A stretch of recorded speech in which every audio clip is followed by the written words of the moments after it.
കൂട്ടുകാരെ, ഞാൻ അടിപൊളി ഒരു വീഡിയോ ആയിട്ടാണ് വന്നിരിക്കുന്നത്. അപ്പോൾ കുറച്ച് മത്തി കിട്ടിയിട്ടുണ്ട്. നമുക്ക് മത്തിയും മാങ്ങയിട്ട് അടിപൊളി ഒരു തേങ്ങ അരച്ച് കറി വെച്ചാലോ. അപ്പോൾ നമുക്ക് വീഡിയോയിലേക്ക് പോകാം.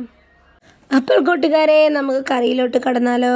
അങ്ങനെ നല്ല മീൻ ഇതേ കണ്ടില്ലേ, നല്ല വൃത്തി കഴുകി നല്ല വൃത്തിയാക്കി വെച്ചിട്ടുണ്ട്.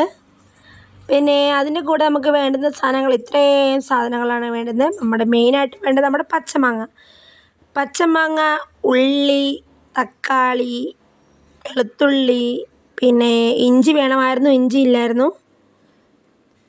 അപ്പോൾ ഇത്രയും സാധനങ്ങളൊക്കെയാണ് വേണ്ടുന്നത്. എന്നിട്ട് നമുക്കൊരു ചട്ടി വെച്ച് അതിനകത്തോട്ടേക്ക് എണ്ണ ഒഴിച്ച് കൊടുക്കാം. ആ എണ്ണ നന്നായിട്ട് ചൂടായി വന്ന ശേഷം നമുക്ക് കുറച്ച് ഉലുവ ഇട്ട് കൊടുക്കാം. ആ ഉലുവ അവിടെ ഇരുന്ന് പൊട്ടട്ടെ. അങ്ങനെ ഉലുവയൊക്കെ നന്നായിട്ട് പൊട്ടി വന്ന ശേഷം നമ്മൾ വെളുത്തുള്ളിയും കറിവേപ്പിലയും കൂടി ഇട്ട് കൊടുക്കാം. ഇഞ്ചി വേണമായിരുന്നു, എൻ്റെ കയ്യിൽ ഇഞ്ചി ഇല്ലാത്തത് കൊണ്ട് ഇതൊക്കെ കൊണ്ട് അഡ്ജസ്റ്റ് ചെയ്യുന്നു. അതിൻ്റെ കൂടെ നമുക്ക് സവോളയും കൂടി ഇട്ട് കൊടുക്കാം. സവോളയും കൂടി ഇട്ട് കൊടുത്ത ശേഷം നമുക്ക് നന്നായിട്ട് ഇത് വാട്ടി അങ്ങ് എടുക്കാവേ. അധികം മൊരിഞ്ഞൊന്നും വരണ്ട.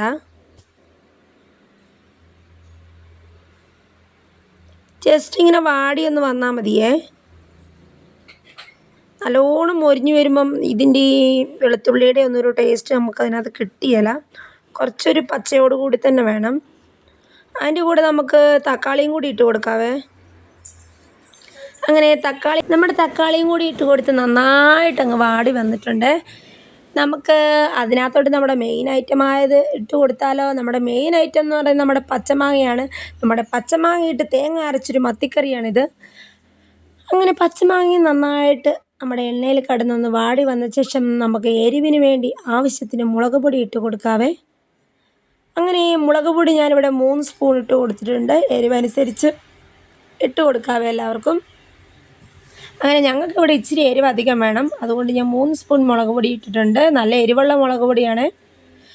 അങ്ങനെ ഞാനിതാ മിക്സിയുടെ ജാറിനകത്ത് നമ്മുടെ അരപ്പരച്ച് വെച്ചിട്ടുണ്ട്.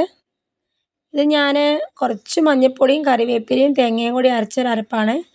അപ്പോൾ ഇതും കൂടി നന്നായിട്ട് ഇട്ട് കൊടുത്ത് നമുക്ക് ആവശ്യത്തിന് വെള്ളം ഒഴിച്ച് ഞാൻ കാണിച്ചു തരാവേ. ഇത് കണ്ടോ, ആവശ്യത്തിന് വെള്ളവും കൂടി ഒഴിച്ച് നല്ല സെറ്റായിട്ട് വന്നിട്ടുണ്ട്. ഇനി അതിൻ്റെ കൂടെ നമ്മൾ കുറച്ച് ഉപ്പും കൂടി ഇട്ട് കൊടുക്കണേ. ഉപ്പും കൂടി ഇട്ട് കൊടുത്ത ശേഷം നന്നായിട്ട് അങ്ങ് തിളച്ച് വരട്ടെ അത്. അപ്പോൾ ഇത് കുറേശ്ശെ തിള വരുന്നുണ്ട്. നമുക്കൊന്ന് ജസ്റ്റ് ഒന്ന് ഇളക്കി കൊടുക്കാവേ. ഇപ്പോൾ ഇത് നന്നായിട്ട് തിള വന്നിട്ടുണ്ട്. ഈ തിള വന്ന ശേഷം നമുക്ക് ഇതിനകത്തോട്ട് കഴുകി വൃത്തിയാക്കിയ മീനിട്ട് കൊടുത്ത് നന്നായിട്ട് തിളപ്പിച്ചെടുക്കാം.